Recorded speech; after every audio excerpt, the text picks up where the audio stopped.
Hey, welcome to the Danger Zone. It's Ashley. Everything in this video can be found on a public domain. The full disclaimer's down below. Lots of love and many blessings your way. And a huge thank you to Shoshana and Peter. Special evening, and congratulations to this year's transformative leaders and change makers. You worked tirelessly to create a better world, a better global community for all of us, and we thank you and celebrate you tonight. You're playing a critical role for our future and that of our children. Seeing our world through the lens of community is so important because we need to redraw the lines of how we engage with each other, both online and off. What we're exposed to online seeps into how we engage with each other offline. It can train us to be kind, or it can train us to be cruel. But when the bad outweighs the good, for many, whether we realize it or not, it erodes our ability to have compassion and our ability to put ourselves in someone else's shoes. Because when one person buys into negativity online, the effects are felt exponentially. It's time to not only reflect, but act. Now, we're just 6 weeks out from Election Day, and today is National Voter Registration Day. Every 4 years, we are told the same thing, that this is the most important election of our lifetime. But this one is. When we vote, our values are put into action and our voices are heard. Your voice is a reminder that you matter, because you do, and you deserve to be heard. This election, I'm not going to be able to vote here in the US. But many of you may not know that I haven't been able to vote in the UK my entire life. As we approach this November, it's vital that we reject hate speech, misinformation, and online negativity. So as we work to reimagine the world around us, let's challenge ourselves to build communities of compassion. Tonight reminds us of how important it is to watch out for each other, to care for each other, and to inspire each other. We are incredibly proud to join you in this historic moment in time. Thank you. What happened to the love between these two people? What happened to her being wrapped around him all the time like a piece of kudzu? So we've all been hearing about their horrible fights they've been getting into lately in the last couple of months. Shoot, let's take it back 3 or 4 months. Remember when the cops were called? So I'm being told the stress from the mess they created has just become too much. So he obviously said a couple of things she did not like him saying. Such as, I won't be able to vote this year. I've never been able to vote yet. For some reason that just did not sit well with her wife. We need to redraw the lines of how we engage with each other, both online and off. What we're exposed to online seeps into how we engage with each other offline. It can train us to be kind, or it can train us to be cruel. But when the bad outweighs Did you see how wicked mean and mad she got? good, for many, whether we realize it or not, it erodes our ability to have compassion and our ability to put ourselves in someone else's shoes. Because when one person buys into negativity online, the effects are felt exponentially. It's time to not only reflect, but act. Now, this entire situation was for 2 reasons. Number one, and most importantly, to get out there and vote because they're trying their best to get rid of Donald Trump. And of course, the second reason was so people like myself can't have an opinion. They want the big businesses to strip the ad revenue from videos like mine. We're considered cruel, yet their fans, their sugars, quote unquote, are considered heroes by Meghan and Harry for going after people like William and Catherine, and those of us that tell it like it is. If it walks like a fraud and it talks like a fraud, it's a fraud. Now, I want you guys to pay close attention to what Harry does.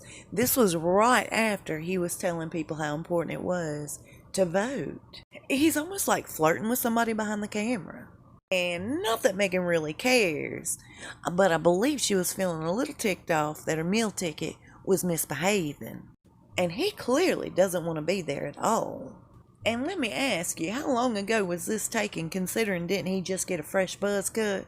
He's very uninterested. He really doesn't want to be a part of this. Now, while you watch this, I'm going to tell you something really fast. You know, she's in quite a pickle. Her little goose is about to get cooked. The courts have requested that a ton of her phone records be turned over.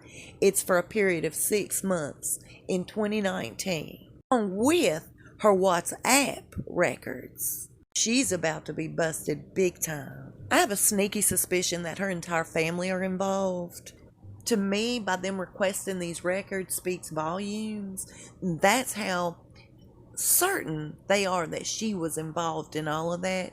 Set it completely up for the purpose of turning around and suing them. I personally was told last year by a pretty reliable source that her LA agent, her Hollywood guy, was playing middleman between her and her dad, as so not to leave any kind of a trail, phone records or paper trail. Now, I was also told that Doria was the one bringing money from Meghan directly to her agent, who would then in turn give it to her dad. Now, that's just what was told to me, and like I said, my source is pretty reliable. So after she came out and stressed how important it was for everybody to get out there and vote this year, Donald Trump decided he was going to come out and give his 2 cents, in which he said, "I'm not a really big fan of Meghan's. I never have been, but I do wish Harry all the luck in the world. He's going to need it." And they're saying William and Catherine agree with Donald Trump in the way of he needs all the luck in the world right now. And speaking of his family members, guess what he's now trying to do, him and Meghan both? They're trying to run back to the royal family to spend a Christmas holiday together.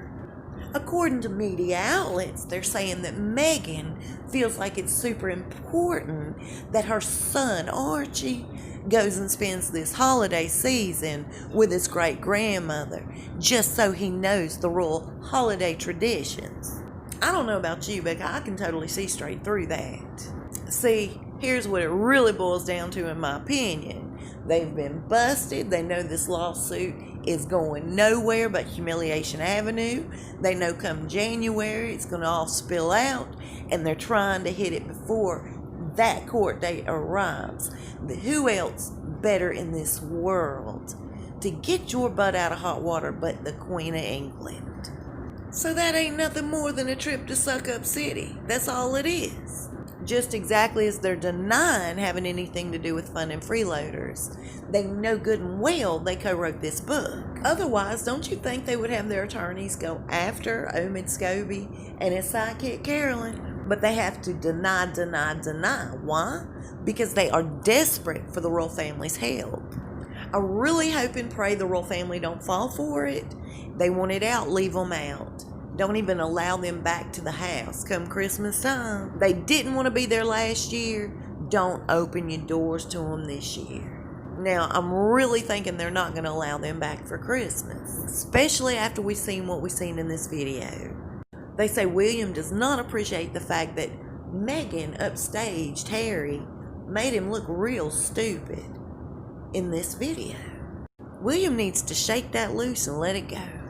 Harry's thrown them all under the bus, but William and Catherine most definitely, trying to paint him out as an adulterer and a racist. She's told everybody that Catherine's nothing but a rude snob, somebody that couldn't handle her job as a senior royal, didn't want to be there, had a horrible existence in the royal family, and was a bully of all things. Why would these people allow these 2 rodents back into their lives? So getting back to this video, I've heard they've done nothing but fight for the last couple of months, and I believe this video speaks volumes in that regard. It's quite obvious the love is no more. It's totally gone. I'll see you soon and we'll talk fast. Please stay safe and be blessed. We are incredibly proud to join you in this historic moment.